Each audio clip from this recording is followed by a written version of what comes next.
Okay, this is going to be a movie review of Mulholland Drive. This was directed by David Lynch.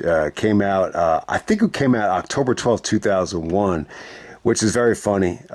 Training Day is also one of my favorite movies, and that came out, I think, the week before this. So yeah, like when I see the release date, I say to myself, man, this puts October 2001 as one of the best, movie months, in the history of cinema. But yeah, definitely Mulholland Drive has become one of my favorite movies. I knew nothing about this at the time. I don't remember this getting a lot of attention, and I don't really know much about David Lynch.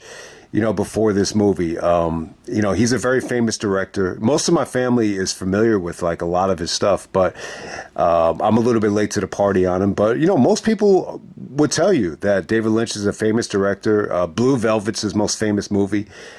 Twin Peaks, ended up being a television series which did very well. He's a household name, like he really is. Even Eraserhead, has a very cult following. Was a big midnight movie back in the 70s. But I'm almost a little bit embarrassed that a movie this good went under the radar for so long. I mean, 2001 to 2023, I went 22 years without even knowing about this movie. Thanks to Sadistic, is a white rapper from Seattle who is a huge David Lynch fan. He actually did a song called Mulholland Drive. Not exactly about the movie, but he did a track called Mulholland Drive, which was definitely inspired by the movie, but not an actual song about the movie, if that makes any sense. And the song really made me want to check out the movie because I was like, yeah, Mulholland Drive. You've heard about the street for years on songs, so when I saw the movie for the first time, I was definitely blown away. I didn't really understand most of it, and still, it's probably the most difficult movie ever, to understand. There's so many different scenes that are supposed to connect, and there's no right or wrong. Like there's no, when you try to think of even David Lynch even mentioned, at the premiere, he told the actors to say, don't try to explain to the press, what the movie means, because it'll just confuse everybody. So everybody can have their own interpretation of what all these different scenes mean or all these different objects mean. There's no right or wrong, and that's definitely the beauty of it. But it's always fun to try to interconnect and try to put the pieces of the puzzle together, and that's part of one of the reasons I wanted to do the review. But let me just say, I mean, it's really become my favorite movie. I mean, it really has. I think each and every watch gets better. It's one of those movies that definitely takes you on a ride, takes you on a journey. You feel like you just get lost. There's two different realities. You got the the fantasy version, and then you got reality, and there's all these different interpretations of is it a dream? I think the more and more research you do about it, a lot of people reject the hypothesis that it's a dream, and I would kind of have to agree. I think the more and more you get into this, it definitely feels like it's more of Naomi before Naomi Watts commits suicide. It's almost like her, it's almost like what she wanted her life to be, before she commits suicide. And I think the two things that really solidify that. There's two things that really stand out. I think that the masturbation scene is one, and then the second thing is, when she sees the waitress, when she's about to, pay for the hit, she sees the waitress named, Betty, and that happens like right before, the suicide. So I would definitely agree with that. I mean, you would think it's more of a dream because it opens with the jitterbug contest, and you see Naomi Watts, or you see somebody doing cocaine and they land on the pillow, and then you have that whole unrelated scene where the guy's talking about having a nightmare, having a dream. And then, obviously after the accident, Rita actually wants to, get some sleep so the concussion would go away. So, yeah, I think there's a big, there's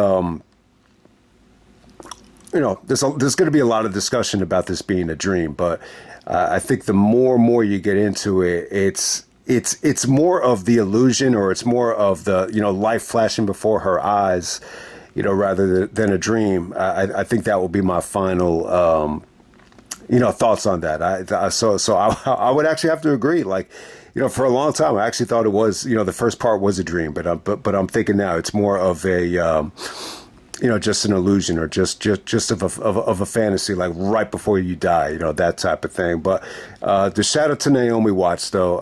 The what really drove me to the movie at first, what really made me, a fan of it, I got to say, was the lesbian scene. I was just kind of blown away by, how it was executed and, the women. I think the girl named Laura Herring, she plays Rita, she plays Carmilla.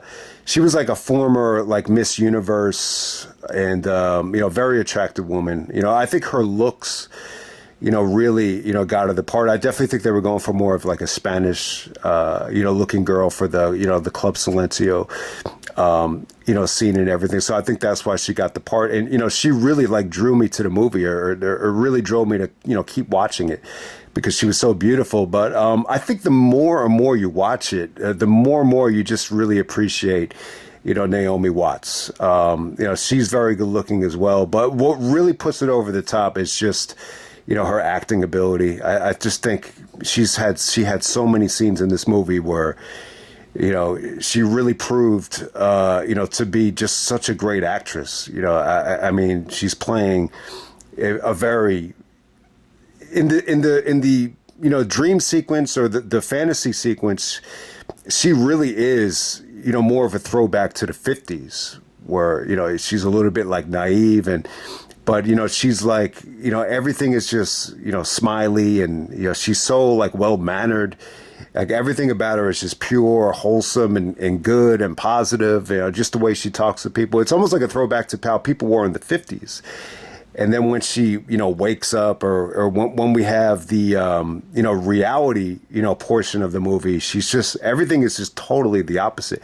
It's almost like she's more of the 90s version or the 2001 version where she's a little bit, I guess sexual would be the most important word, selfish, jealous, conniving, bitchy.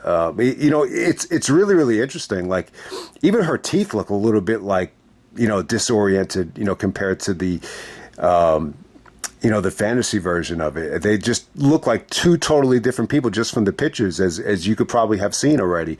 So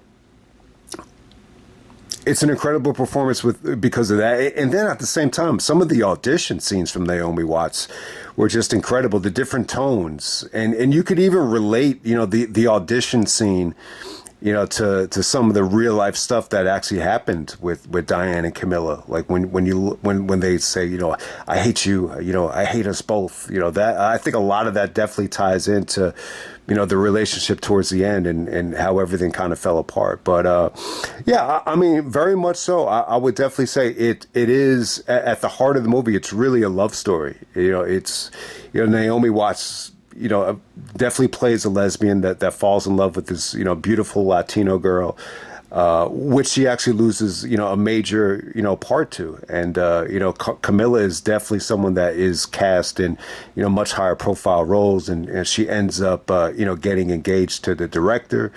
So it's very much a love story turned a little bit bitter. At the heart of it, it's a love story, but at the same time, like Naomi Watts, the real Naomi Watts is Diane is very much so has to settle for minimal roles. Camilla's the one that is getting the higher profile roles. So she actually has to just kind of take a back seat. But I think at the heart of it, though, the reason why she retaliates and the reason why she puts the hit on him puts the hit on her, ex-lover is because she ultimately rejects her, to get engaged to a director, and and the love affair has to stop, and that's the main reason why. What's really fun to talk about here, with this particular movie is all these scenes that just, you really have to interpret, the meaning of, or just have you wondering like how does that tie in? So where do we start first? I guess the one I want to start with is, the two males at the diner. I think the main guy's name is Dan, and he's telling his friend about the nightmare that he had. He wanted to go to this diner called Winky's, this particular diner, because he keeps on having these, nightmares about this guy in the back of the diner who he never wants to see again. He's got this awful, awful feeling, and the other guy's like, so you had a dream, tell me. And then eventually they go behind the diner to see if the guy is actually there, and he is. It's a jump scare. It's a scary scene. It's almost like this bum, not exactly a bum. It almost looks like more of like a witch or some type of like Hansel and Gretel, villain. It really, really is weird. And then all of a sudden, Dan just kind of passes out. And then you really don't see him again until the end of the movie. You don't really see him again until, Naomi Watts actually pays for the hit. And as Naomi Watts is giving the hitman, all this money, all this cash, she actually locks eyes with Dan as he's paying, for his meal. So it's a really, really cool scene. I like the fact that they're, interconnected. They're definitely related to the Blue Key. They definitely are. Because when you look at the hitman tells Diane, she said, after the hit is done, you'll find this blue key. And then Diane asks the hitman, he's like, well, what does it open?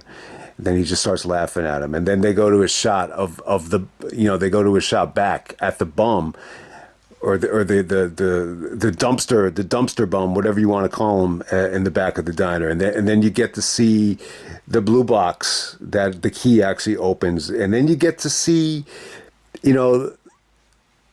the old couple from the airport that was with, Naomi Watts or Betty at the, the jitterbug contest.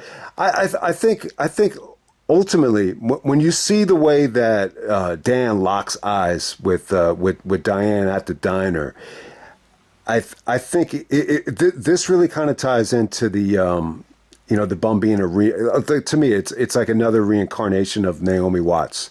I just think that, the illusions or the fairy tales and the false realities of, going to Hollywood and, everything just crumbling and how toxic it could be, it can lead like this, beautiful, like wholesome, innocent girl down this path of, destruction. And ultimately, I think that's everyone's like biggest fear, to become, what that diner had, which was a bum in the back of the diner that was, ugly to look at, and something out of a horror movie, that type of thing. I think that's the message there. So I think that's a really cool way to look at it. So when you look at the end of the movie too, you could kind of notice, after Naomi Watts commits suicide, you could see there's a dissolve of Betty at the jitterbug contest, and then they dissolve back to the bum. So I think that's the message, David Lynch was trying to tell, that, a lot of people come to Hollywood with these, hopes of becoming famous, and they go the opposite way, which is reality. So that is a really cool scene. I want to talk about the cowboy, man. The cowboy is fucking awesome. So this is actually a friend of David Lynch. I think his name was Lafayette Monty Montgomery or Lafayette Montgomery. I think they just called him Monty. So he was definitely interconnected to the mob. There's this whole studio that had ties to the mob that was telling the director, who in real life is actually going to be engaged to Camilla, but in Naomi Watts's fantasy illusion before she dies, she envisions Adam, the director, to have all these all this trouble and all these politics where the big studio company is actually trying to force him, to cast this girl, pretty girl, very good looking girl. But the bottom line is, he could audition as many girls as he wants, but he has to cast this girl. The composer of a lot of the music here. I think his name was Angelo Bilivaldi or something like that. He actually goes to Adam. He's like, this is the girl, this is the girl, this is the girl. And then there's this other guy, I think his name is Mr. Rogue. He's like this like dwarf, and he's in this like weird room. He's got like weird things, by his ear. It's really really weird. And once he finds out that this guy Adam does not doesn't really want to cast the girl, then he says, do we have to shut everything down? Then they shut everything down. So basically, the cowboy is related to these guys because they shut everything down. They turn off his credit. They turn off his bank account. They just shut everything down because this guy is reluctant and giving these. What are they called? The Stagliano brothers. These guys that have ties to the mafia. He's giving them a hard time about casting this girl. So the cowboy, is the one that delivers the message, to Adam, the director. So when Adam meets the cowboy, the mood is really really weird. The lights are like dimming. It's very very very dark. It's in like this back alley. The tone and the atmosphere is really really unique, but it was definitely a great scene. So the backstory is this cowboy is actually a friend of David Lynch. He's not really an actor, and he really didn't remember his lines. Has no experience as an actor. He just kind of looked at the lines, but when he started to actually do the scene, he kept on fucking up the lines. So Justin Theroux, the actor that plays the director Adam, he actually had the lines kind of taped on his outfit so he could read them off of him. And it actually worked really well. He was just very very very like stoic and very like monotone, but it really really worked. He's like just the way he would talk to him. He's like, you're too busy being a smart aleck. Now, did you think about what I said, or did you just say that because you wanted me to say it? That type of thing. I'm riding the buggy, and on that buggy, there's one person driving. You could ride along with me if you want to. It really, really, really worked. And basically just tells him, he's like, you're going to go back to work tomorrow. And the girl that was shown to you, you're going to cast that girl if you want to get, your credit back or everything back. And so it's a really, really cool scene. I think the most important thing I wanted to say about the scene was attitude. He says, a man's life, a man's attitude, pretty much determines how his life is going to go. And it's really important. And, when you think about what he said there, you think about Naomi Watts too, and the whole Betty character. When you look at Betty, like everything about her attitude is just like perfection. Like just, the attitude, how she talks to people, how she smiles. Even when she lies, she does it like perfectly. But then when you look at, Naomi Watts playing Diane, everything about her attitude is just shitty. And she's even like jealous, and she's even like insecure. You could even kind of classify her as someone that is just down on her luck, and nothing really goes right.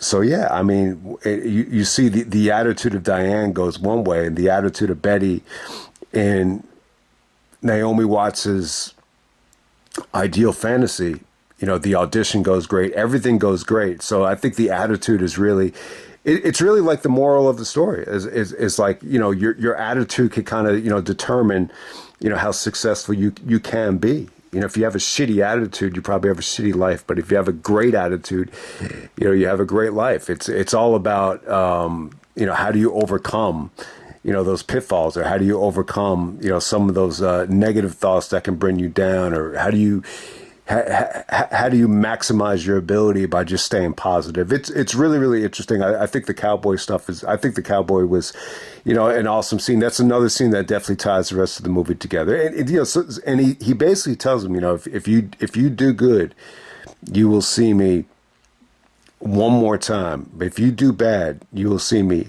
two more times. You definitely see the cowboy two more times after it. So eventually Naomi Watts does commit suicide. So I don't know how much you want to go into that. And plus with the cowboy as well, this is all, Naomi Watts's imagination. It's an imaginary figure. It's not a real figure. Even the scene when he wakes up Naomi Watts and he's like, "Hey, pretty girl, time to wake up," which I love that scene. I wish I had said that to one of the girls I went to school with. I think that would have been perfect. Because I remember one morning in class, she had her head down and she was like, I don't know, she must have been tired. I wish I had just said to her, "Hey, pretty girl, time to wake up." That would have been perfect. She would have known what the fuck I was referencing. Obviously, the cowboy is definitely connected to the mob. It's connected to a major studio, and you get to see the cowboy again at the pool dinner. The scene where the fake Camilla Rhodes actually kisses the real Camilla. She goes into the bathroom, and then the cowboy comes out. That's another scene where you say to yourself, like, what the fuck does that even mean? I'm still, guessing as to what that meant. I don't know. I guess, so that if there's a real version of the cowboy, that will be it, because that was a real scene, from the real Diane. So my interpretation of it was that Camilla was, allowed, to have like a lesbian, fantasy on the side, but it wasn't going to be Diane. It was going to be the fake Camilla Rhodes. That's the only thing I could, interpret it as. I mean, there might be another meaning that's not coming to me, but at the time, the real Camilla was about to get engaged to Adam in real life. Diane at that time, started crying, and she was like devastated, and she gets even more devastated when she sees the fake Camilla whisper to the real Camilla something, and then they kiss.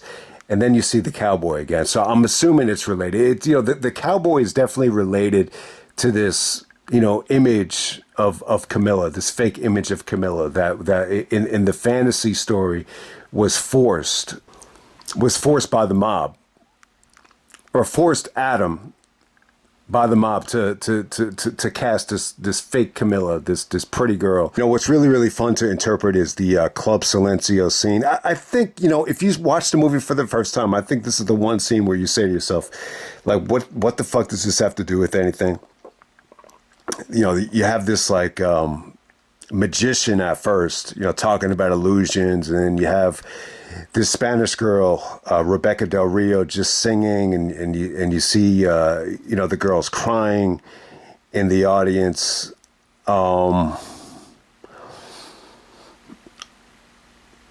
It's a really weird scene at first. I think the more and more you see it, the more it really is kind of like the bridge, to reality. There's mentions of illusions, and there's just like a lot of emotions. There's shaking, there's electricity. I mean, there's thunder, there's lightning, there's rumbling. I mean, it's a really, really cool scene. I got to say, I think what really holds up about the movie is the Club Silencio atmosphere. It's just pretty well done. It's cool. They wake up from having sex at like 2 a.m, and Camilla, the funny thing is, I think, before the lesbian scene, before they start making love, you'll notice like Camilla's tone type kind of changed too, which I think is really interesting. Like she'll go to Betty. She's like, thank you, Betty. Thank you, Betty. It's a little bit different, from the amnesiac that Rita was playing. But when she had suffered the accident, it's a little bit different. And so then they make love. The argument that a lot of people think of is, in the dream sequence, they didn't really know each other that long before they started having sex together. But, I think it's a little bit weird too. I think, Betty didn't really strike you as the kind of girl, that would have done that right away. But, if you notice, she wants, Rita to, get into the bed and say, the bed will be more comfortable. And then when she gets naked, you could see she looks at her being naked with a lot of, excitement. She sees the big breast and she sees her body, and she gets really, really excited. And when they say goodnight to each other, they kiss a little bit, and then they just keep kissing. And she's like, have you ever done this? She's like, I don't know. He's like, I want to with you. And then she says, I love you. And then they have, sex. And then they wake up at like 2 a.m. And then you could kind of see the transformation in Camilla, in, Rita. the real Camilla. She actually gets a little bit. It's almost like something took over her. She starts, she really is. She starts to kind of find the real identity because she's really Spanish. I think she really is. You see her actually speaking Spanish to the director at the dinner party, at the pool party. So she starts saying, silencio, silencio. I think in Spanish, she says something that says the band is just a false reality, or the band is an illusion. And then Betty's like, it's 2 a.m. He's like, what do you want? And she's like, not everything is okay. She's like, go with me somewhere. Go with me somewhere. And then they get in a cab and they go to Club Silencio at 2 a.m. I mean, it's really a unique atmosphere. I think a lot of if you listen to a lot of the music and a lot of the jazziness of the music backgrounds, it's really, really a cool scene. It really is the bridge to reality. This is where, after the singing and after the after all the weird sound effects and the hallucinations, Naomi Watts actually just I guess it's in the purse. She finds the blue box, and they had actually found the blue key in Rita's purse. So finally, they finally see, something that blue key can go into. So they both see the blue box. And when they get home, as soon as they get home, Betty just disappears. Naomi Watts' Betty disappears. And Rita's just like, Betty, where did you go? Where did you go? And so it's actually Rita that actually, puts the blue key into the box. And as soon as that happens, they both disappear.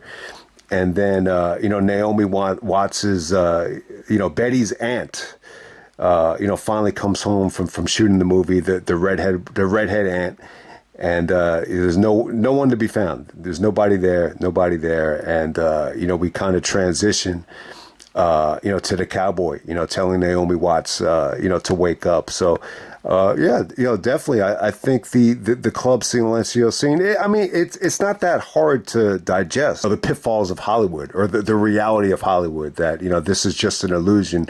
All this fantasy stuff where you have the great audition and, the jitterbug contest and and all the smiles and, everything that just happened is just it had already happened, and it's not true, and it's an illusion. And it's just kind of like wake up time. That's really is. It really is like the bridge, to the second part of the movie. So it's really well done. I think if you watch the Club Silencio scene, it's very reminiscent to that scene in Twin Peaks with all of the singing. It's very reminiscent of that. But there's definitely something unique about Club Silencio, and I think the feeling of it's all about really feeling. I would say with Club Silencio, like that is the scene in the movie where I think David Lynch went for more of he just wanted to get the emotions out of people with feeling, whether it's singing, making sound effects.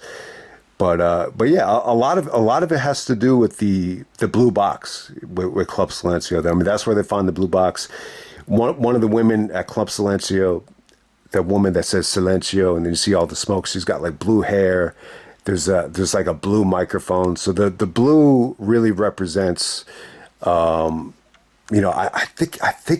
think more than anything, I think Club Silencio just represents reality to what the Hollywood fantasy really is. So when you get to the end of the movie,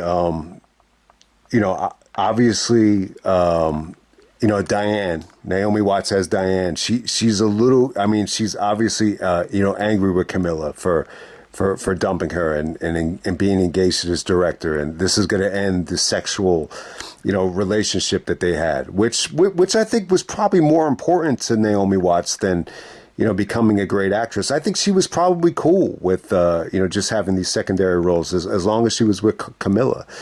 So it's really, really interesting. So one of the things, it's when you watch the diner scene, she shows the hitman the picture of Camilla, and she's about to give him all this money. She's like, the hitman's like, "You sure you want to do this?" And she's like, "More than anything in the world." So you say to yourself, I think one of the important things is like, how did she get all that money? I'm going to assume there's no way she could have been making that much money. There's other interpretations that she might have been like a prostitute on the side, because the hitman was actually associated with another prostitute that looked very much like, Naomi Watts, with the blonde hair and the way she was dressed and everything like that. But I'm going to assume that the money probably came from the inheritance money that the aunt left her after she won the jitterbug contest. The aunt gave her all this inheritance money because she was a, very famous actor. She decides to have, Camilla killed. We never really get to see if the real life hit goes wrong or not. I think what we do get to see is, before the ending scene, Naomi Watts is having all these, hallucinations. After the hitman says, after the hit is over, you're gonna find this blue key, and then you get to see Naomi Watts just kind of looking in her apartment building with the blue key, and then you get to see the couple from the airport as like many people, coming, out of the box that the bum was holding. So she's having all these hallucinations about, the people from the airport. So I never really got to talk about the people from the airport. So after she won the jitterbug contest, she arrives in LA with this old couple, and they're really, really nice at first. They're really, really nice. Just the way Betty is talking to them, like it's almost like she's out of the 50s. It really, really does.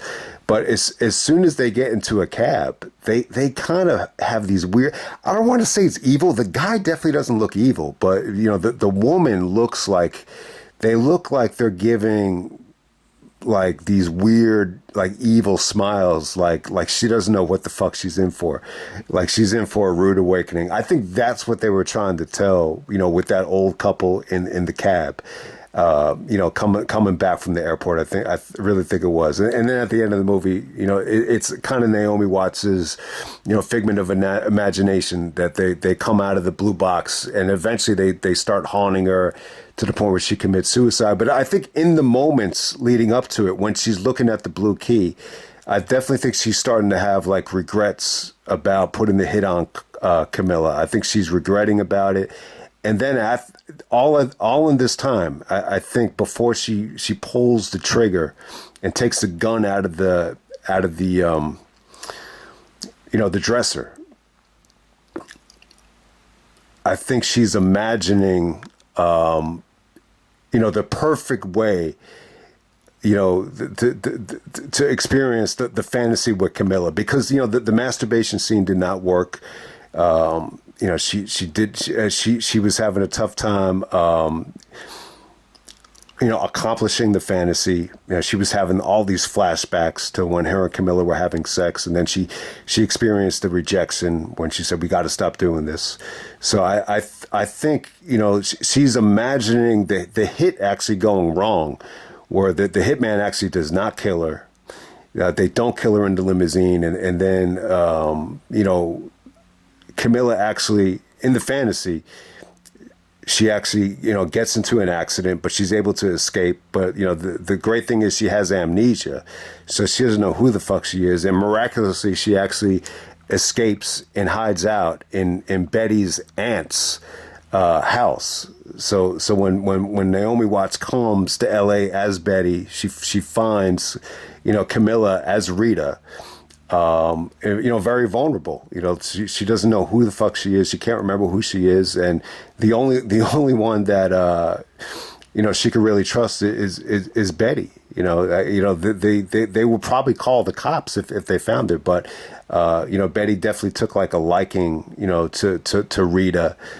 She actually doesn't remember who she is, and she finds a poster of Rita Hayworth, starring Glenn Ford, who was actually the father, in the first Superman movie with Christopher Reeve. So, so it's true that guy Glenn Ford was a really big actor, and obviously she took the name from Rita Hayworth.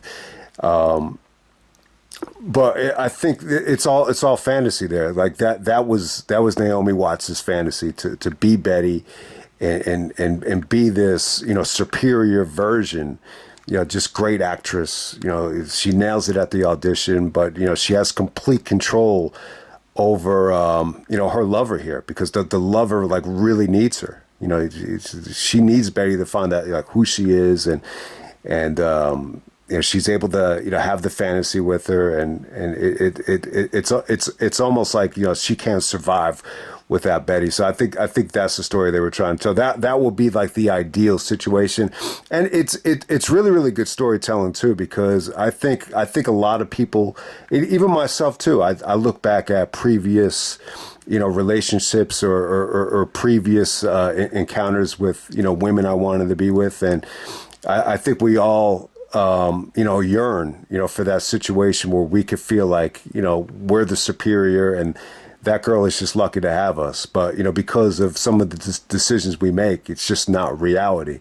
But I think in a perfect world, you would love to have the person that you want just kind of treat you like you're the superior, and act like they're happy to be with you. It shouldn't be the other way around, and in most cases in a perfect world it wouldn't be like that. So I think that's the cool thing about it, and that's like the great thing about this movie is it shows you two different sides. It shows you the fantasy side of the way you would want to be, looked at and treated as if everything were to go perfectly, and then the flip side to it would be, to just have everything be toxic, and you'd be bitter and you'd be jealous, and just the whole version of Diane is the total opposite of the Betty situation with Camilla. So that to me, like, I think that's the most fascinating part about the movie.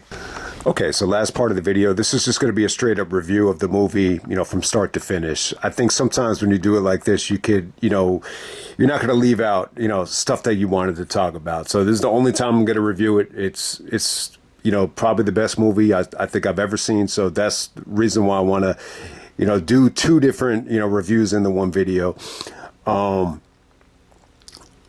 But let's get right down to it, man. Let's get into the actual movie. All right, so I'm trying to think. All right, the first thing you see, I think, is the jitterbug contest, and it's really cool. I really like the scene. It definitely has like a refreshing, fun mood with the music, and it's just a positive scene. So that's actually how Naomi Watts, as I guess as Betty or even as Diane. So this is really, really weird. This is kind of a question here. Is she, winning the jitterbug contest as Betty or as Diane? I think later on in the dinner pool, at the pool party scene, during the dinner, she actually said she got here because she won a jitterbug contest. So all right. So bottom line is you get to see the jitterbug contest. It's like a collage of all these dances, and it ends with her. Kind of leaving, I guess, with the, the old couple. That's pretty much how the scene ends right there.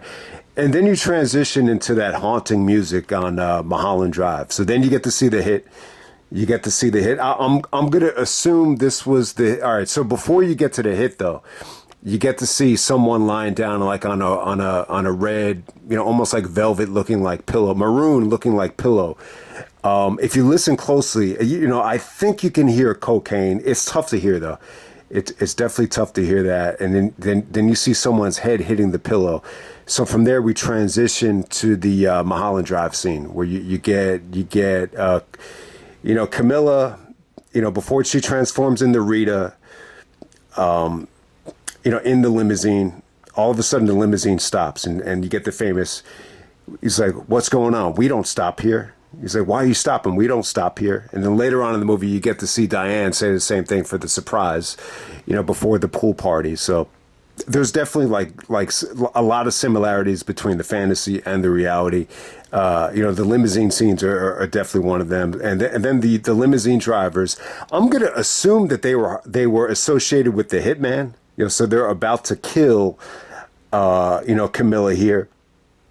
They're about to kill her, and just as soon as they're about to pull the triggers, you get like these two cars just coming down Mulholland Drive. It sounds like a bunch of young adults or teenagers just drunk and partying and, chanting a whole bunch of different, crazy shit. They sound like they're just, screaming, and then the cars just collide. I think the two limo drivers die, and, Camilla is able to escape, with the concussion. She's got like blood on her forehead. She's kind of in a daze. She remembers to bring her purse, though. She definitely remembers to bring the purse, which ends up having all the money and ends up having the blue key in it too. So that's definitely key. All right, so you get to see Robert Forster here as one of the detectives. So he was actually in Jackie Brown. So he's probably still riding off of his Jackie Brown wave. So they must have filmed this as part of the pilot. They filmed the beginning of this, I believe, in like February of '99. I'm gonna assume because the pilot didn't get picked up by ABC. They just decided not to bring him back. I guess he just didn't really fit in the movie version of it, or the film feature, or Mulholland Drive as a feature, so they didn't bring him back. I gotta say, kind of an underwhelming performance from Robert Forster. It just didn't seem like that interesting of a character. It almost, I could be wrong about this, but it almost feels like he was like crooked. Did anyone else get that impression of it? From there, we get the diner scene. Definitely, that's in there somewhere. We definitely get the diner scene between the two guys where you got Dan that's telling his friend about this dream that's scaring him to shit, and then he freaks out. Then you get the jump scare with the bum from behind the diner. So that happens before we get to Betty, before we get the transformation of Betty. But really, really important. I think it's before that we get a whole bunch of scenes with the phone. We get all these different phone calls. This is in the midst of Camilla trying to break into the aunt's home.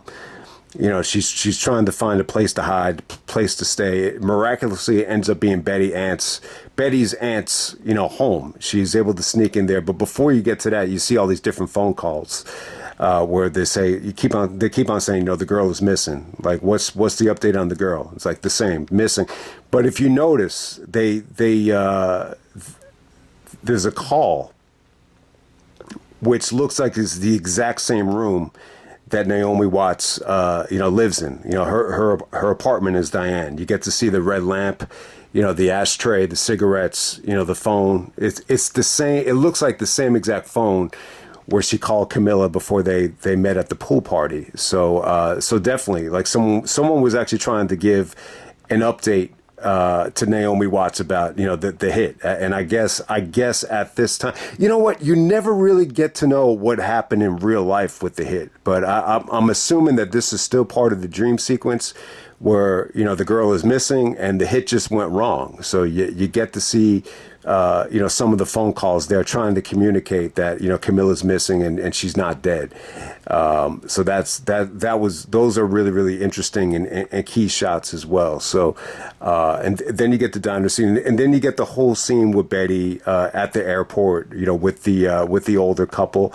Like I said, man, I think it's a great scene. So David Lynch was actually telling Naomi Watts, just smile and act like this is the first time you've ever had ice cream. I think that's the analogy he used, and yeah, I mean, for whatever the reason, it really worked. Even the way she talks to the cab driver, just very, very nice, almost like naive. Like really reminds me of like my father's mother, my grandmother Dora. Just the way she used to talk with people. I always felt like she was always like, super, super nice. And it was almost like abnormally nice. But yeah, it really does kind of feel like Betty was someone that, died, out of the 50s. It always came off like that. But then you get to see the old couple in the cab. And yeah, it's very, very weird. It's very weird. It's almost like they're smiling at each other, secretly knowing that Betty's in store for a nightmare. I think that's the easiest interpretation of that. What was really interesting too, which is why I wanted to do the scene by scene review here. All right, so when Betty actually gets to the aunt's house, the aunt is actually a redhead woman. She's actually going away to film a movie, and she's letting Betty stay there. You actually don't get to see them interact. I guess in real life, she's actually this is the same aunt that actually died and left, Diane with all the inheritance money to actually come out, to the West Coast. She's actually coming out from Ontario. I think Red River, Ontario, to be exact. So when Betty gets there, the aunt is already gone. So she actually meets Coco, who's actually played by Ann Miller. She's definitely a famous actress, very, very famous actress. I forget what she called her. She was like, aren't you Aunt, whatever, whatever. And she's like, just call me Coco. Everybody else does. What's really interesting about Coco is she's just very nice, very down to earth.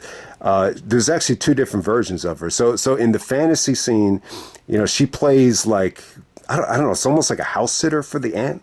She's almost like in charge of, the house. Like that's kind of how it comes off here. But in real life, it's actually the director's mother. It really, really is. I think, the whole point of this character is comfort. Like it really, really is. Like she's very comforting, to Betty, making her feel at home. But then at the same time, when you get to the pool party, the tone that you get from the mother is that she's very like she feels bad, for Naomi Watts in real life, the real Diane feels bad that Camilla is the one that is getting engaged. Feels bad that Camilla is the one getting all these parts over her. It's almost like she secretly knows that she's fucking the director, or she's sleeping around, and she's getting the upper hand on her by playing the dirty game. She's almost like understanding of it. Like the look that she gives her is just very, very like understanding. Like she almost like feels bad for her. But yeah, maybe that's the whole point of it. So definitely, I love it too. And in both sequences, she plays Coco. As the mother, and even as the house aide. She's like, just call me Coco. Everybody else does. Okay, so next scene in the movie, you get to see Betty just fantasizing about the house and just being in awe of how big the house is. And then she actually runs into Camilla in the shower. And, Betty's under the impression that, someone else is just staying there. And she's under the impression that the aunt actually knows who she is. And eventually she asks, she said, what's your name? What's your name? She's like, oh, and Betty is so nice that she's like, you know what? It's none of my business. Don't even worry about it. Don't even worry about it. And, but she's in the shower, and then you could tell when she's in the shower, just kind of like, trying to heal from the concussion, she really doesn't remember her name. Like you see when Betty asks her, like, what's your name? She gives like this look of fear, like I can't even remember. And then she sees a poster of Rita Hayworth in the bathroom, and then you actually have starring Glenn Ford as well. So you get to learn about how famous Glenn Ford was. Someone actually told me that Glenn Ford was a huge actor in the first Superman movie, and I guess it's true. This is just proof of that he was a big time actor. That Superman, the first Superman movie had all these, great big time actors to support, the unknown, which was Christopher Reeve at the time. But when Rita steps out of the shower, she says, my name is Rita. And then they kind of, they kind of get along at first, and she's just under the impression that it's just someone staying.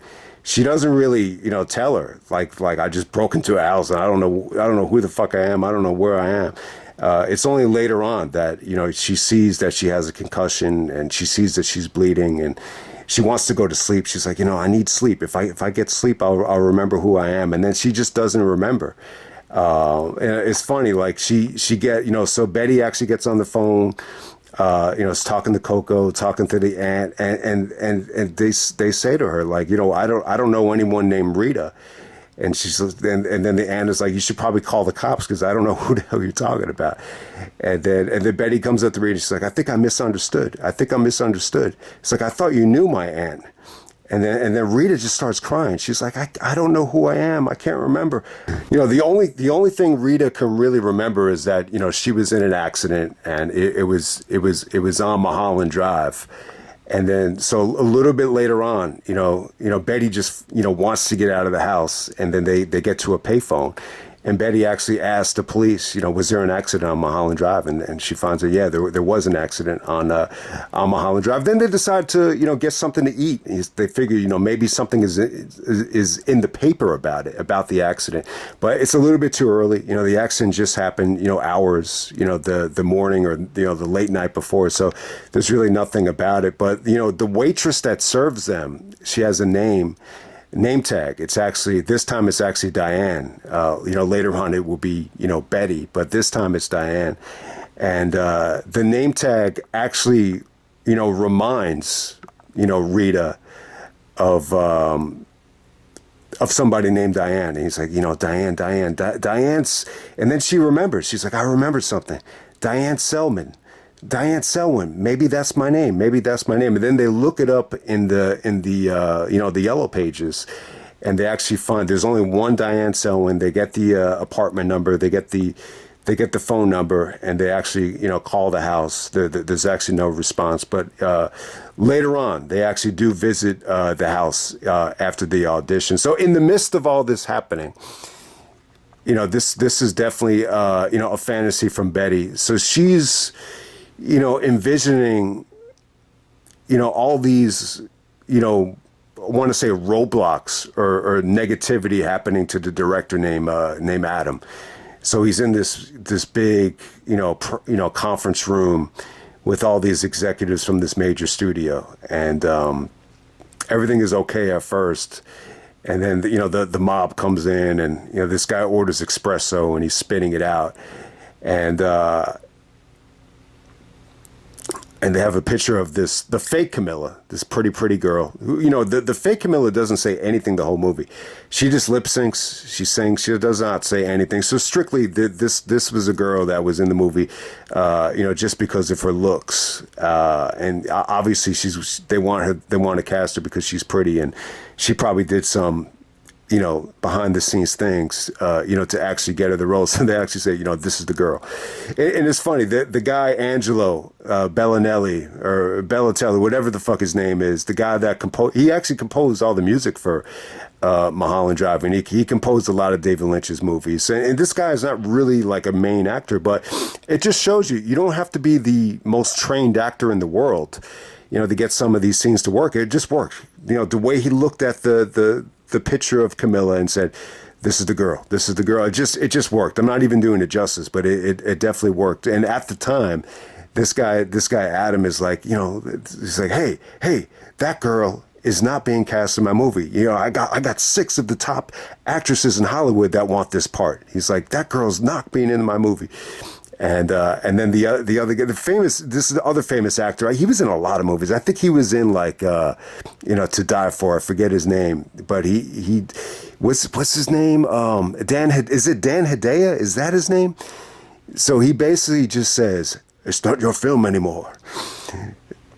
And the espresso scene is very weird. There's all these references to espresso and coffee in the movie as well. The guy Angelo, he actually spits out the espresso as if he rejects it. I guess the whole point of that is that he's rejecting any sort of requests from the director, and that they're in charge.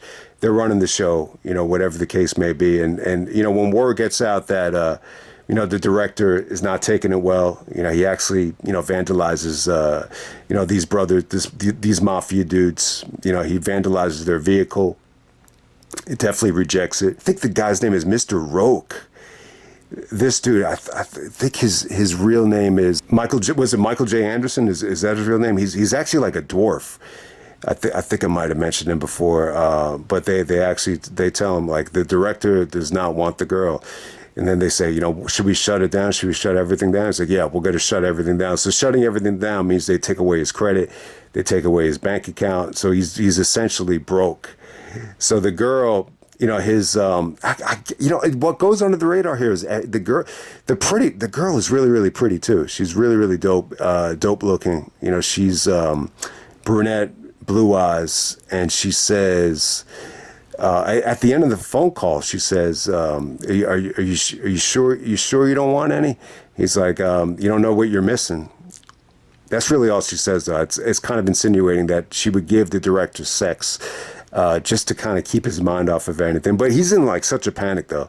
But she actually knows the cowboy. You know, she actually gives him the address of the cowboy, and the cowboy's the dude that is connected to everything, and you know he has the ability to turn the credit back on if the director would go and talk to him. And yeah, the dude from Club Silencio too is almost like a Spanish-looking guy. He's the guy that actually does inform the director Adam that he's essentially broke, and you know someone from the bank came by and said that he's broke. So the assistant kind of points him in the right direction. Then we get the scene with the cowboy, and obviously I think the cowboy scene, you know, is definitely great. And they talk about attitude, but you know, the director is just kind of in a rush just to get the credit back on, and is really not in the mood. You could just tell he's not in the mood to, you know, even get into a discussion, you know, with the cowboy. But I gotta say, I think the cowboy, you know, even though he's not a trained actor, just the way he delivered the lines there, it almost came off to me like he kind of forced the director to pay attention and to, you know, essentially just bow down to him, or else, you know, just didn't have much of a future, you know, directing any movie. It's almost to the point where either you direct a movie with this girl in it, or you don't have any job at all. If you don't have any sort of, you know, income or any sort of, you know, bank account credibility, any sort of financial support. So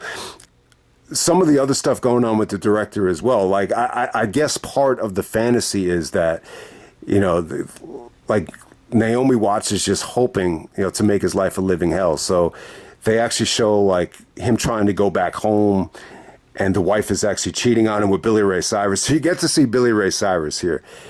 And, you know, I don't think I've ever seen Billy Ray Cyrus. The only time I remember hearing about Billy Ray Cyrus was The Rock. I remember The Rock insulted Eddie Guerrero and said that, you know, with a haircut like that, mullet, you know, you look like Billy Ray Cyrus had sex with the retarded hyena. So you get to see, you know, Adam's ex-wife, you know, banging Billy Ray Cyrus, and he's not even allowed in his own home. For some reason, he takes like pink Play-Doh, and he's like, you know, ruining her jewelry. And eventually he gets, you know, kicked out of the house and is not allowed in his own house. In reality, though, I think,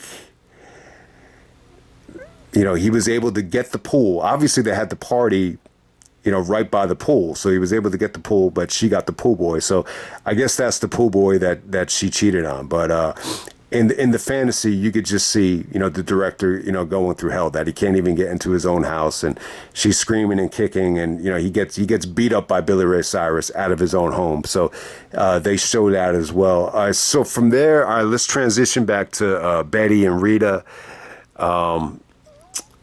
So one of the best scenes of the movie, you get to see Betty actually, you know, rehearsing, you know, with Rita. It's a really, really good scene. It really, when you listen to the dialogue too, it almost kind of ties into their relationship, about how they loved each other, and then it kind of ends with, you know, Betty saying, "I hate you, like I'm gonna kill you," and it you know, when you think about the relationship, it was very, very real. But the audition went great.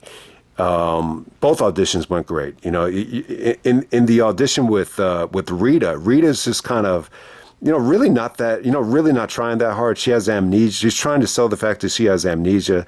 So she's just kind of reading lines. But Betty just looks professional. She looks like she's, you know, superior. I mean, she's just really, really good.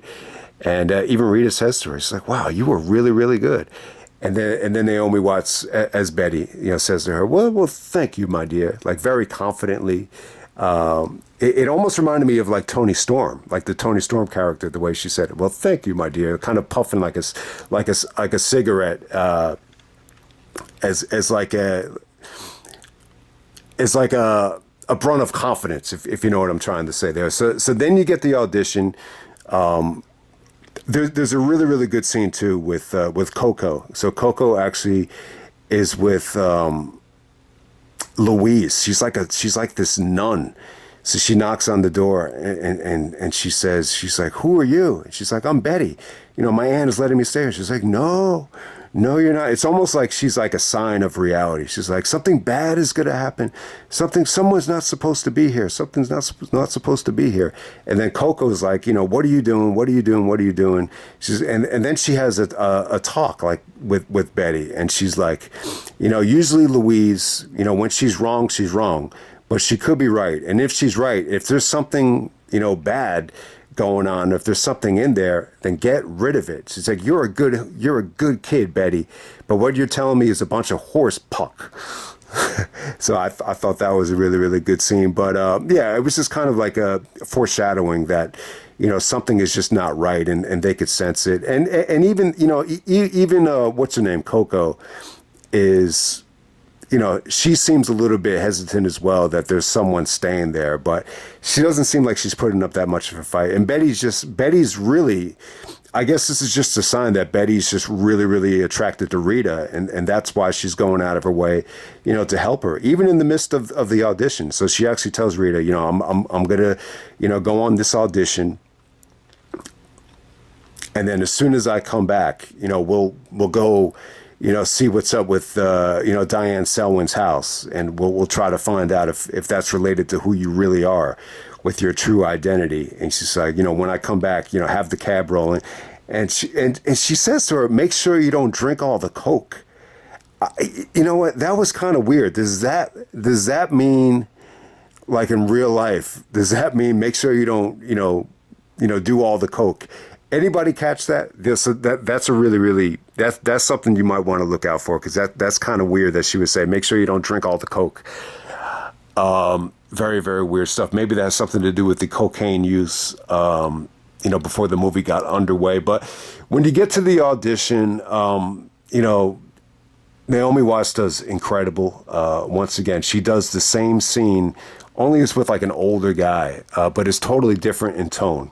When she's doing it with Rita, she's almost like joking around and laughing, but it's good though. But this is a little bit more serious. It's very dramatic. She really, really did well. She got a standing ovation after it was over. So the director during the audition, his name was actually Bob Rooker.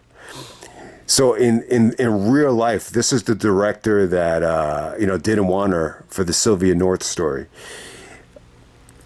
So in real life, this director wanted nothing to do with her. But I think in the scene, you could tell that, the illusion in the fantasy is that she's trying to make this director out to be like no one really trusts him. And, even the people around him are like second guessing him. Even after the audition is over, like some of the, casting, directors in the room are very, very down about Bob Rooker, just as like a person. But the bottom line is Betty killed the audition.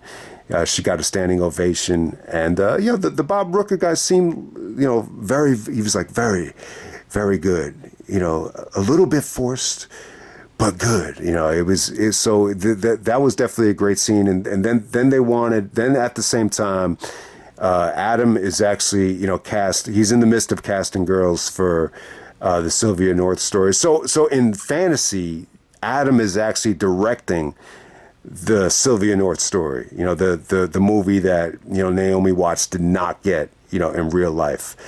And so you get to see Adam. He's in his directing chair. He's smoking.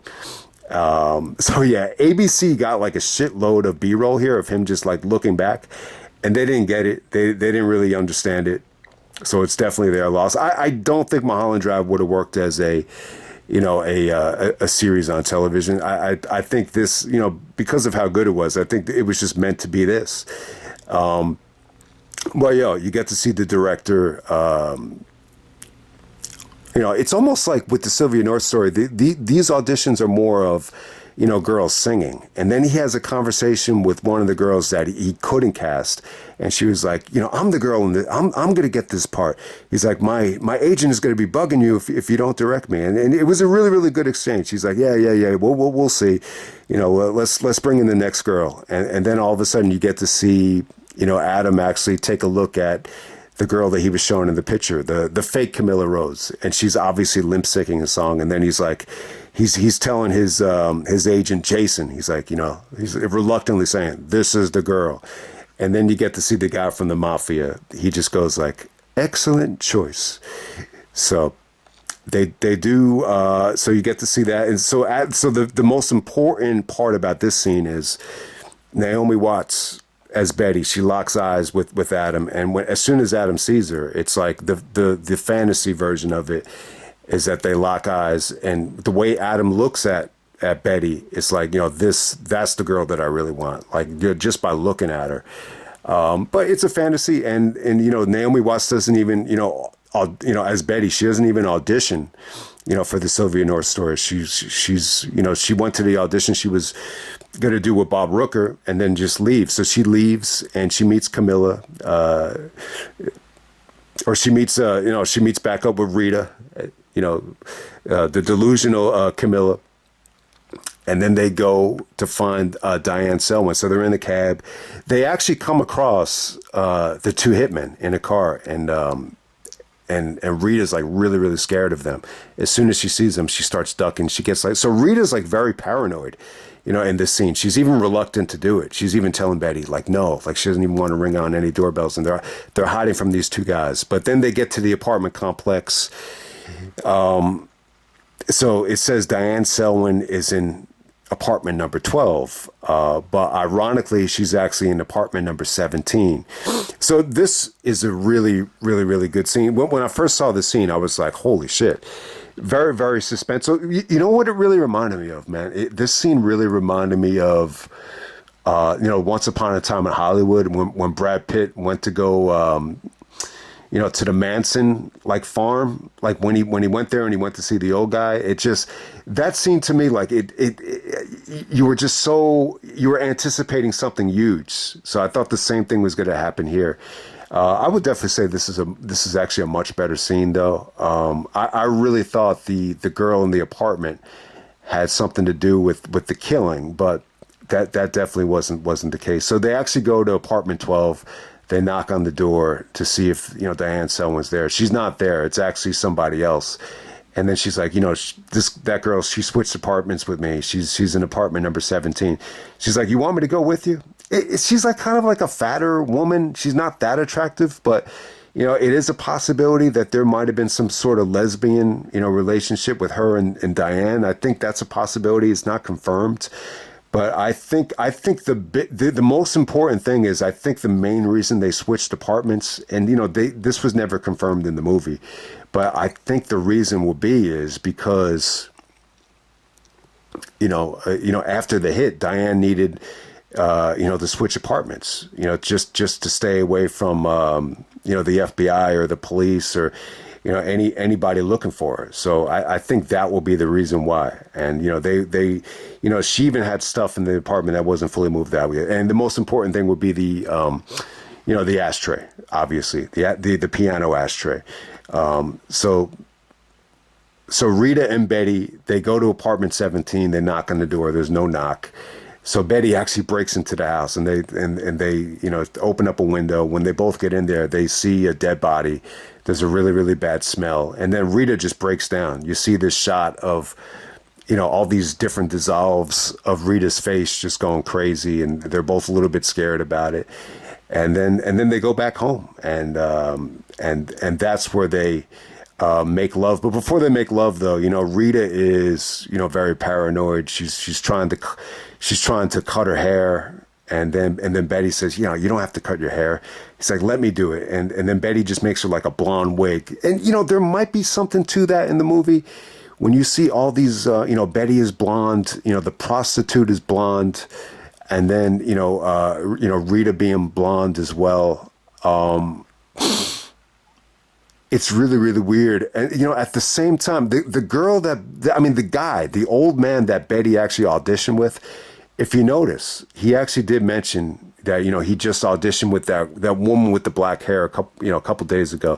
I'm going to assume that was actually, Camilla, as Rita in the fantasy sequence, obviously. So that's just something to think about there. But the bottom line is, Rita needs a wig. I think she's a little bit paranoid that someone's out to kill her. Obviously, because someone tried to kill her, in the limousine. So that definitely does make sense. Really, really weird scene here. You know, Betty's trying to get to sleep. There's only one bed. So Betty tells Rita, you know, you could take the wig off. You don't have to wear the wig, and you don't have to sleep on the couch. You can sleep on here. And then Rita gets naked. And when Rita gets naked, you could tell Betty's very attracted to it. You know, she's got, really, nice tits. David Lynch, if you watch David Lynch's documentary, he told the story of this woman coming out of the blue, just really, really pale, white skin with huge breasts and a bloody face. And it's like an image he never got out of his mind. So yeah, you get to see Rita, fully naked here, and Naomi, as Betty, is just really, really blown away by her, and they kiss each other goodnight. And then one thing leads to another, and then they just can't get enough of it. And you get the hot, lesbian scene here, which is good.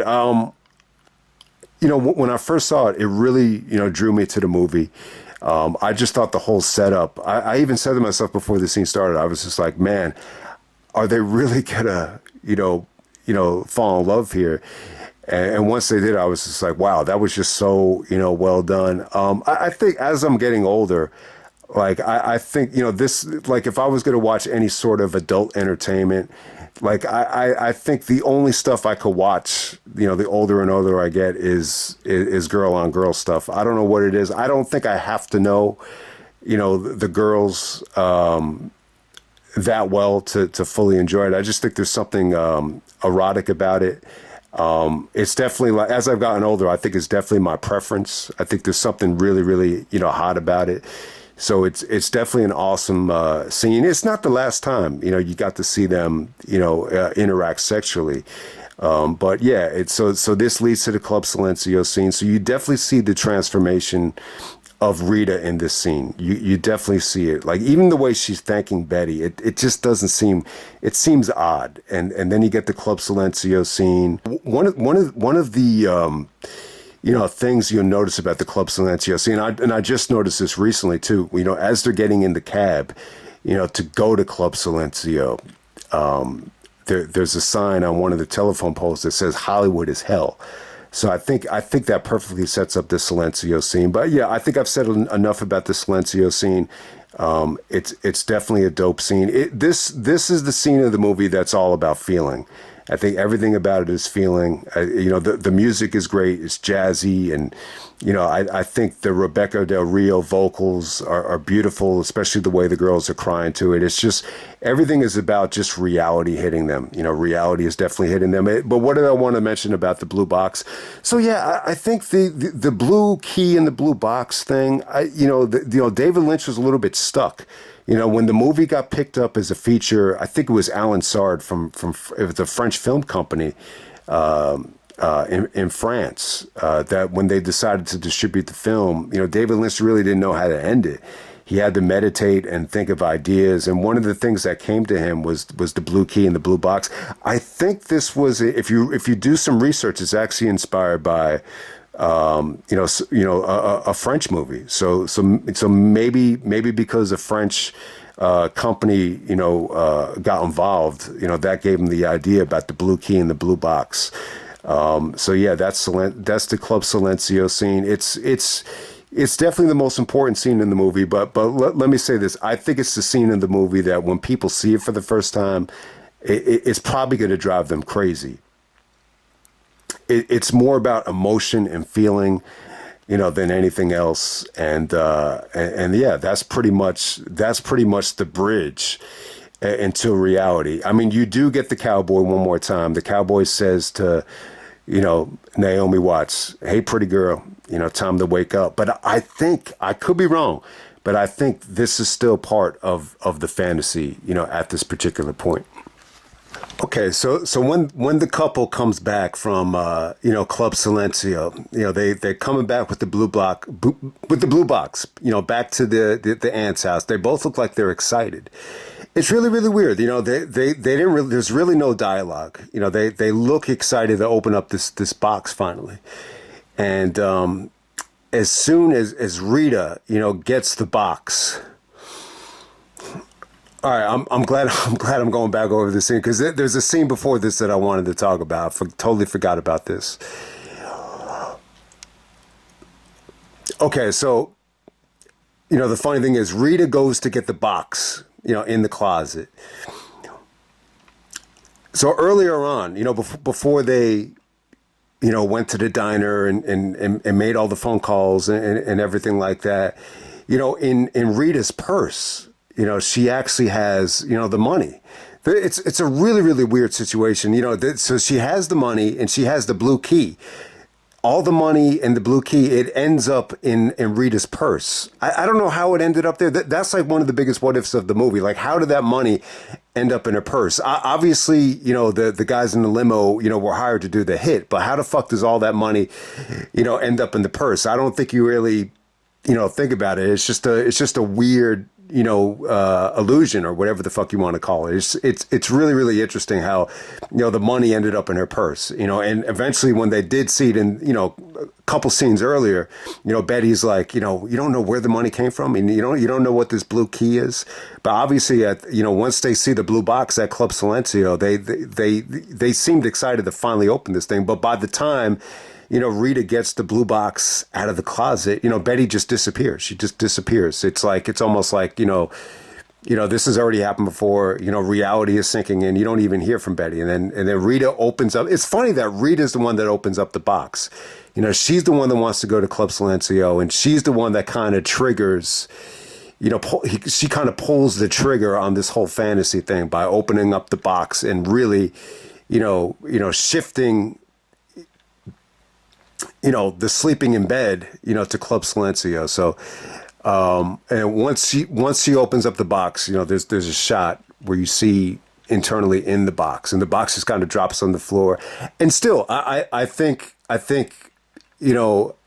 Betty or Diane is still really, imagining, the aunt coming home. The box drops on the floor, and then the aunt comes home.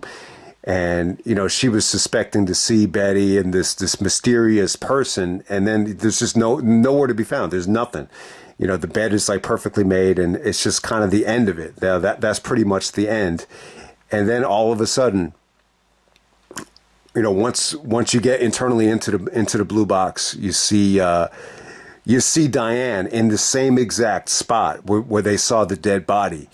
A couple scenes ago, you see, and then you see Diane, pretty much like sleeping, and then all of a sudden, time to wake up, pretty girl. You see the cowboy, and then boom, we get to see Diane in, her, gritty little apartment, which I guess at this point she had already switched apartments, and she's in apartment 17, which is where she ended up dying. So boom, now we're into the reality, the reality part of the movie. So she hears, I think the cowboy scene is still part of the illusion. It's still part of everything flashing before her eyes. And then all of a sudden she hears the knocking. I think the knocking is like the first thing you see in the movie that's like real, like this is real. And the knocking is, from the woman in, apartment 12 that she switched with. So yeah, I think I said this before. I think she pretty much had to switch with them, just to keep away from the FBI, just to keep away from the police, people that were asking questions. I don't really think it had anything to do with them being lovers or whatever, or them, falling out. I mean, it's possible that they, hooked up or whatever, but there's really not a lot of evidence into that. But, once the woman comes in, you see the total shift in Naomi Watts. She's really like, I mean, she looks a little bit like, I mean, I think slutty is a strong word, but she just looks like she has an attitude. She looks agitated. She's kind of bitchy. So this woman comes in and she's still kind of collecting her stuff because they're still in the midst of making the switch. And this is the time when she actually takes the piano-looking ashtray. She takes that ashtray. The ashtray is really important because you see the flashback fantasy when, Camilla and Diane were having sex. and you notice that the ashtray was still there. So obviously that's the indication that, you know, these are actually flashback scenes. You know, they're not scenes that are currently happening. So I think that's why the piano ashtray is so important. But, you know, just the way Diane is talking to this neighbor, it's very bitchy. She's like, you know, anytime now she's getting her stuff, and she's like kind of double checking to see if she left anything. She just, you know, Diane just wants her to get the fuck out so she could kind of, you know, fantasize about, you know, Camilla. It's really, really interesting. So when you really think about it, I think the idea is that Diane is like a full-fledged lesbian, but Camilla is like more bisexual, that type of thing. And so the first thing you see like Diane, like imagining that Camilla comes back, and then she kind of realizes, oh fuck, like that's just an illusion. And then there's like a flashback scene of them having sex, which must have been like right before like the pool, like the dinner by the pool. This must have been before then, where they're, you know, they look like they're about to have sex. Even Camilla's like, you know, you drive me crazy. And Diane even says to Camilla, she's like, you know, do you know how beautiful you are? And it looks like they're going to go at it. I got to say this. Yeah, they make Naomi Watts look a little bit more like, it's definitely like a rougher looking version of her. But I would say about Camilla, like I honestly think they make Camilla look a little hotter. I really do. And she's got more of an accent. You know, she doesn't seem as, you know, delusioned, and, you know, she seems a little bit more confident. And, yeah, I just think she looks a little bit sharper, you know, to be completely honest with you. But while they're having sex, she goes like, you know, we need to stop doing this. And then Diana's like, don't ever say that. Don't ever say that. And she's like, it's him, isn't it? He's like, we got to stop. And then they kind of start fighting. She's like, you don't know how tough this is for me. She's like, oh, don't say that. Don't say that. And then they kind of slam the door on each other. But Camilla, you know, she still wants, you know, Diane to come to the party. I think at this point, Diane doesn't realize that she's getting engaged. She has no idea. She just knows that there's going to be a party, you know, down the road. But before that, though, I think what's key is the you know, the masturbation scene. So after Camilla's like totally out of the picture, she starts, you know, fantasizing about Camilla. She's almost like crying, and, you know, she's rubbing on herself. It's more of a clitoral masturbation through the underwear. And she looks at, you know, it obviously doesn't get the job done. It doesn't. This is why I don't think it's a dream, because, you know, the fantasy doesn't work.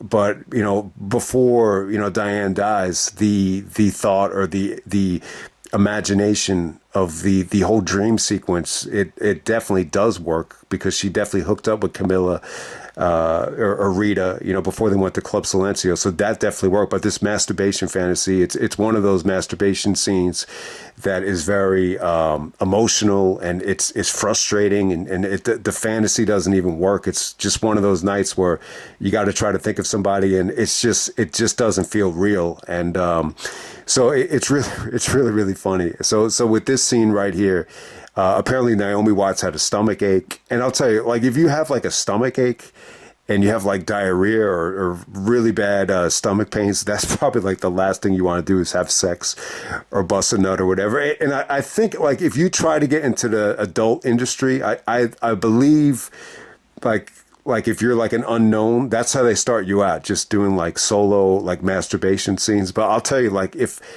I were to ever get into that industry, like, I think I will feel a lot more comfortable just trying to bang a girl and not have to worry about it. Like, if you have all the camera just solely on you, I think that would be like the most pressure like you would ever feel. That would be like embarrassing. But yeah, apparently Naomi Watts had a tough time getting through the scene, but it actually worked though. It actually worked. Like David Lynch actually, you know, thought, you know, her being in pain and, you know, her just, you know, being really emotional about it. It actually, like, he didn't say cut. He didn't say cut. He just said, "You're doing great, Naomi. You're doing good, Naomi. Keep going, Naomi. Like, everything is great." So, it ended up being a great scene. You could see the, you know, the frustration and the emotion. It's really a great scene. But, you know, I think it really just shows that, you know, there are times where the girl that's a lesbian kind of gets left out in the cold while the bisexual girl, just kind of, is kind of forced or kind of has the easy way out. And the easy way out is getting engaged to the powerful, director, so to say. Camilla makes this, phone call to Diane trying to, kind of mend fences somewhat. And Diana picks up the phone and, Camilla invites her to the party. And she's like, where's this party going to be? It's actually going to be at Mulholland Drive. The party is at, I think it's at Mulholland Drive, to be completely honest with you.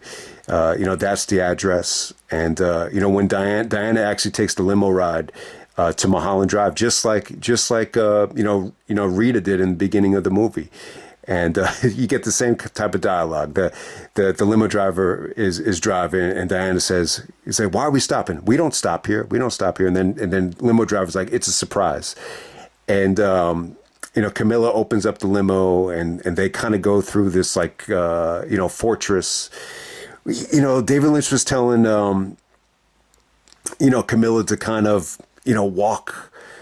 Try to lead her through this fortress like you're a kitty cat. It was okay, and then they kind of I guess Diane is supposed to be like late to the party, and then they get to the party. It's a pool party at Adam's house, the director. It's the same pool, that you got to see before with Billy Ray Cyrus and the wife kind of kicking him out in the illusion in the fantasy. It's the same place, so you get to see Coco here again. So in reality, Coco is the director's mom. So they get to meet each other, and once again she tells Naomi Watts, just call me Coco. Everybody else does, and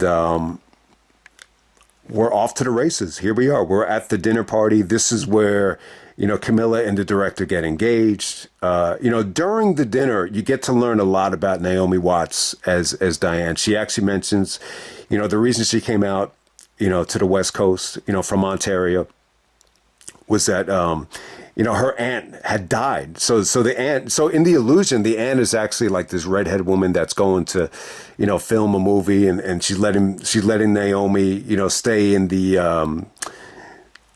at her house. But in reality, she's already dead. And she left, Naomi Watts all this, inheritance money. And that's why she had enough money to come out to the West Coast, and she won a jitterbug contest.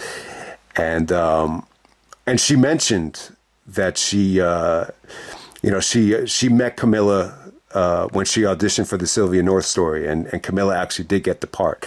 But it was actually Bob Rooker, the guy that, Betty auditioned for, that actually said that, it's tough to follow, but Bob Rooker's the one that rejected, this was the biggest director rejecting, Diane. He didn't really think much of Diane, and he casted Camilla in the Sylvia North story. And there's this dude sitting right next to, Diane. And he says, "Oh, Camilla was great in that. You're talking about Bob Rooker, the director." And Diane said, reluctantly says, "Yes, that was him." So, so you learn about that. The funny thing is, and when you get to see Coco, Coco pretty much, her reaction is almost like she gives a reaction like, "Yeah, I kind of know." This girl, Carmela, like slept her way to the top. You could say, she honestly feels bad about that. And then she learns that, Diane's aunt was actually in the movies as well. So trying to think. So from there, you get the big news about the engagement.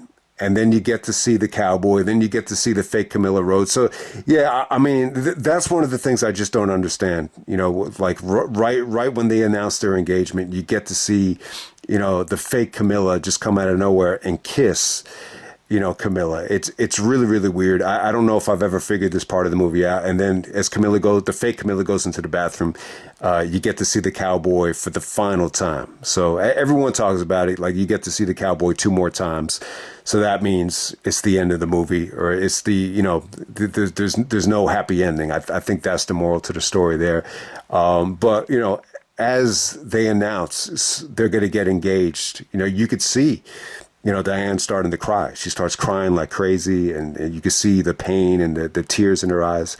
I gotta say, I think Naomi looks really, really pretty in this scene, though. I think she looks really good. It's definitely a different version of her. It's probably the most makeup she ever wore in the movie. But she definitely looks good, and she sold it really well. Once they started, the director and Camilla, they started speaking in Spanish, and then the big announcement is that they're about to be engaged. And then you could even see, like, when Diane saw the kiss between the two Camillas, like, it seemed to really bother her. The only interpretation I could tell you about that is that, she's allowed, like, one lesbian affair on the side, and that was it. And then, yeah, obviously the cowboy is really associated with the fake Camilla, this whole movie. So, that's like that's one of the biggest what ifs about this movie. All right. So, and then we get the big money scene. So this is like a life, the engagement announcement is like a cataclysmic, changing event. It's a huge, shift. It's something that changes, the Naomi Watts as Diane. It changes her whole demeanor. It makes her become evil. So there's a fantastic edit. So in the diner scene with the hitman, they edit to someone like dropping a whole bunch of dishes and this big tray. It's a huge edit, and so that kind of shifts us to the diner scene where Diane decides to hire the hitman, to put a hit out on Camilla. She shows her the picture. She has the money. And the guy's like, don't show me that picture. He's like, you sure you want to go through with this? And she's like, more than anything in the world. So the funny thing, all right, so let's talk about the hitman. So we saw the hitman before. There's a scene I forgot to mention. So there's a scene where he's actually talking to some guy in an office, and they're clearly talking about the accident. They really are. They're talking about the accident, and then he ends up killing that guy. And then he ends up, shooting this fat woman through a wall. And the fat woman's like, something bit me bad. And then there's a custodian that looks like John Stockton that ends up getting killed. And everything goes wrong. Like, he hits the fire alarm, and it looks like a botch. So I think the whole point of it is they're trying to show that, the hitman, has some flaws, and he wasn't the perfect guy to hire. I don't know. That scene just really doesn't make a lot of sense. I mean, that's really the only thing I could say about that scene, in retrospect, is that, it's just a goofy, fucked up scene, where just everything goes wrong. The fire alarm goes off, and he has to escape the building, and he ends up killing all these people that he shouldn't have killed. It's really, really weird. But the bottom line is, that's the first introduction to the hitman. There's another scene with the hitman with the prostitute, where the prostitute actually, I think she might have gave him the key or whatever. There's definitely like a slutty looking prostitute where it looks like they're by the diner, but I'm not completely sure about that. But hey, man, the bottom line is, this hitman scene with Diane, great scene. I'm gonna assume all that money is just the inheritance money. I mean, when you see the kind of roles Diane was getting at the time, I mean, you wouldn't think she had that kind of money. I mean, it's a lot of money. It looks like she's giving him like tens, maybe 20, $30,000. I don't even know. It could be like 50. It looks like a lot of money. And then he says, all right, after the hit is over, you'll find this blue key. And then as soon as the blue key is shown, you see that guy Dan. He locks eyes with Naomi Watts, and then that's pretty much it. And then from there they kind of transition back to the dumpster person, the homeless person behind the diner. So I did want to mention this. I'm not sure if I mentioned it before, but David Lynch, he got the idea from a Denny's. So right next to the building where they did rehearsals and they did, casting calls and all that stuff, there was a Denny's. And David Lynch said he got a really, eerie, feeling from the building or from the Denny's. And there was actually like a bum outside that he got bad feelings about. So that's originally where we got the idea from. Well, yeah, I mean, and then from there, that's pretty much the end of the movie. And then they just transition, to the bum with the blue box. So, that key, when Diane asked the hitman, what does that key do? Or what does the key open? The hitman just laughs. And then you get the bum with the box. And then you see the old couple from the airport just come out of the box as little like miniature people. And then you get to see Diane. I guess the hit is already over or something must have went wrong. So you get to see Diane just like freaking out. Like she looks like she's upset that she even, decided to put the hit out on, Camilla. So she's like looking at the key. She looks like petrified. And then all of a sudden the people crawl underneath the door and they come to like real life and they start like haunting Diane. Then she has like a nervous breakdown. It's almost like she's having all these hallucinations. And then, she basically goes into her drawer, takes her gun out and commits suicide. And then you see all the smoke rise. And then you see Silencio, the woman with the blue hair from Silencio. Silencio, I guess it means silence. It's the end of it. It's really weird, man. The story they're really trying to show is how toxic, Hollywood can be. I mean, it's really more of a love story, but at the same time, like I think what made it worse is just the reality of the kind of roles that she was taking, and just the inability to kind of move up the card, for lack of a better term, really got to her as well. But ultimately, I think it's the rejection. This is sometimes like rejection can just bring the worst out of you, and I think that's the symbolism of the bum. That's the symbolism of Club Silencio. It's like the end of it. So yeah, I think David Lynch. Ultimately, I think there's a lot of stuff to like about the movie in terms of the positive attitude that Betty had, just the killer auditions, just her great attitude, the Rita Hayworth poster. I think that's definitely like a homage, to the classic days in Hollywood. So it's not all negative. I think there's definitely like a great perception of Hollywood, but there's also like a perception of Hollywood that you gotta, really be prepared for. It's gonna like smack you upside the face. And I think that was the whole point of that older couple that was somewhat evil, once they got into the cab.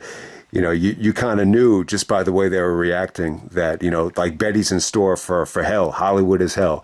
So I guess that's the best interpretation of it. But yeah, definitely. I think, when Betty is like sitting in the chair, like looking scared and looking at the blue key, that it's somewhere between that and when she kills herself. I think that's when she has all these, the image of Betty and all the good things and living out the fantasy with, Camilla in a different life where, Rita actually needs her and she's the one that's, delusional and she has amnesia.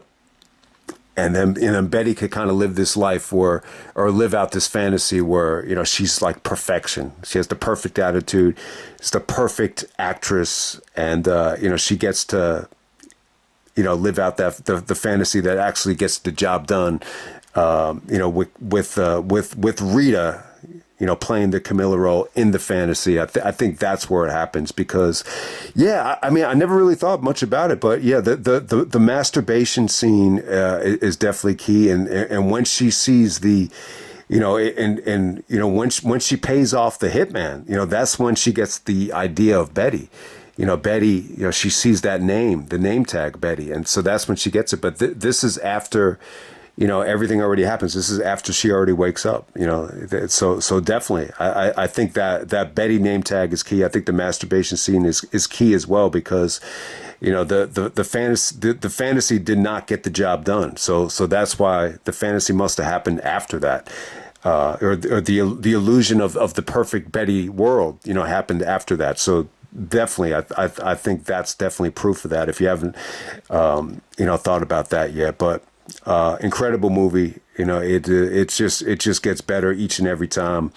I'm almost embarrassed that I went like over 20 years without even knowing about this movie. But yeah, that's how it is sometimes, man. Sometimes the best movies are just not made for everybody. But definitely, like I've touched on albums that are went over a lot of people's heads, and you know, some people thought, you know, some albums or some situations were hard to understand, and you know, maybe they never really hit for some people. But I think Mulholland Drive is one of those movies that I think the more and more you watch it, there's really no way around it. Even if you don't really understand or, you know, can't really connect the pieces of it, I think you could at least, you know, acknowledge that it's just great.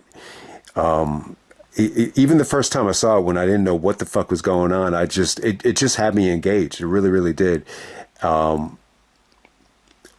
But yeah, I think one of the reasons I do like it, though, I like the lesbian love story. I think it's really, really hot. I think both actresses, you know, I don't think Laura Herring was like great, like a great actress. I think she was good for the part, though. I definitely think David Lynch, there's definitely like a tie-in to like, you know, Spanish and you know, the Club Silencio is definitely, definitely think he was looking for like a Spanish actress because of Club Silencio. So yeah, I think that's definitely why they cast her. You know, she's definitely a good-looking woman. She was like Miss Universe, so you know, her looks really attracted me to keep, you know, watching the movie. But you know, over time, I just really appreciate Naomi Watts. You know, she's not even from like, this isn't even the way she talks too, and she's still doing it now. Like, you know, the funny thing is, you know, I've always heard the name Naomi Watts, but it never really like stuck with me. Anytime I hear the word Naomi, I think of like a black girl. Obviously, you think of Naomi the wrestler, and you know, you think of Naomi Russell, the one that Kanye mentioned, who probably has the greatest ass of all time. That Naomi, you know, from Watch the Throne, that Kanye shouted out. You know, Kanye shouted her out, so I could shout her out too. Why not? But yeah, you don't really think of a Naomi as like the skinny, you know, white girl with blonde hair. But I got to say, Naomi Watts was incredible here. I think both girls were hot as hell, and but what really sold me on Naomi Watts is just, you know, how good she was as Betty. I love her as Betty. Like I think that would be like an ideal like girl, and I think that's why I'm so attracted to it. Is just the multi dimensions of Naomi Watts in the movie. But you know, there's also like a sexual side and like a greedy, slutty side and a bitchy side to her, which is good too. I think sometimes like you want that, and in a lot of ways, I kind of see the girl that I always wanted. She's always gonna. I'm not gonna say her name, but she's always gonna be like the biggest crush I've ever had. And the fucked up thing about it is, you know, like she's the one that approached me, and at the time I just wasn't ready for it. But then over time, like I really like wanted this girl. And I see a lot of the Naomi Watts in her. And it's funny, too, because, you know, I could relate a lot to the Diane side of it, like in that situation where, you know, I didn't get what I wanted. And, you know, ultimately, you know, it ended up being a little bit bitter in that regard. But I always saw her as someone that was like really, really nice, like definitely. Like the perception she tried to portray to everybody was that she was just nice, genuine, you know, perfect person that, you know, always did the right thing. But I in my heart, I felt like deep down inside, you know, there was like a sexualness about her, or, you know, like a greediness about her, or a selfishness about her that, you know, she didn't want to reveal to a lot of people. So I think there's what really, you know, still attracts me to her is I think that dual personality, multi-personality was definitely inside her. So that's one of the reasons why I just love this Naomi Watts character. It's just so well done. And look, I think you know, the greatest thing about this movie is, you know, it kind of plays off the Weinstein stuff with, you know, the girl, you know, having sex and you know, doing all these dirty things to, you know, do whatever they can to get these parts. And, you know, it's definitely like a sleazy and dirty side and to Hollywood that definitely does exist. And yeah, obviously David Lynch understood it. But at the same time, I still think he was like passionate about Hollywood. I think he kind of felt like Mulholland Drive is like the best representation of like Hollywood nostalgia or Hollywood euphoria. So he kind of like mended the best of both worlds together, the good side of it and the bad side of it, and created this. But overall, I'll just leave you with this. I think what David Lynch did with Naomi Watts, he kind of took someone that was very, relatable to that Diane path, where just nothing is working, and and she just doesn't have like a lot of like confidence, and he kind of took what Naomi Watts was going through in real life, and just gave her this opportunity, and this was perfect because she could just shove it up everybody's ass that she could be this, she could be Betty, and she could be Diane, and she could do it better than anybody, and that's what she did here. And the result is, I mean, from what I've seen, I will put this above any female actress acting performance I've ever seen. I have not seen anybody deliver this kind of performance, just by the way she acts, just by the way she looks. This is acting. This is the art of acting. Is can you play Betty? Can you play Diane? Can you play these two totally different roles in the same movie? And it was just a great opportunity for her, and I think she blew away anybody that had seen this movie when it came out. I mean, you had to be blown away by it. Just by some of those auditions alone were just incredible. So yeah, shout out to Naomi Watts, man. This really made me a huge fan. And the more and more I watched this thing, at first I was really attracted to Laura Herring's character, because I think she's just a beautiful woman, and you could definitely see the attraction there. But this is just proof to me that it's more than just looks. It's just everything that Naomi Watts had. It was just the total package. So yeah, man, that's Mulholland Drive. The movie came out in 2001, directed by David Lynch. Rest in peace to David Lynch, man. This was a classic, man. This was a classic. I cannot believe I'm on here and I'm saying that this is better than any Tarantino movie. I would say this is better than any Rocky movie, any Denzel movie. I can't believe I'm saying it, but I'm saying it, and that's why I'm doing the review. And the review, I'm doing the review for me. I really don't give a fuck if anybody listens to this whole video. I really don't. I'm just doing this for me. And that's the fun thing about it. It's easy to come on here and do a 5-minute video and saying, yeah, I didn't. There's so much stuff that just went over my head, but it was really, really interesting. The fun part about it is to really dissect it and really, try to figure this thing out. And I still haven't figured it out totally. But man, like, even if you don't figure it out, there's just some really good scenes. I think the cowboy was awesome. I think the guys in the diner, that scene was incredible. The scene with the hitman and Diane is an incredible scene. There's just so much good stuff. I think Justin Theroux was great. The only one that really disappointed me was Robert Forster. That just kind of felt to me like it was, part of the pilot, just kind of an incomplete thing. But yeah, man, let me end it right there. That's Mulholland Drive. Hope everybody enjoyed the video. If you were able to suck it up and listen to it. But yeah, man, you could watch some of the clips on YouTube. There's plenty of clips on YouTube. I actually bought it. I bought it on Blu-ray. You could buy it on Blu-ray from Amazon. You just type in Mulholland Drive, the Criteria Collection. Get that version of it. You could get it from the Amazon warehouse, and it should come pretty quickly. I would say it's probably the best money you'll ever spend on a movie. So definitely check it out. They don't make movies like this anymore.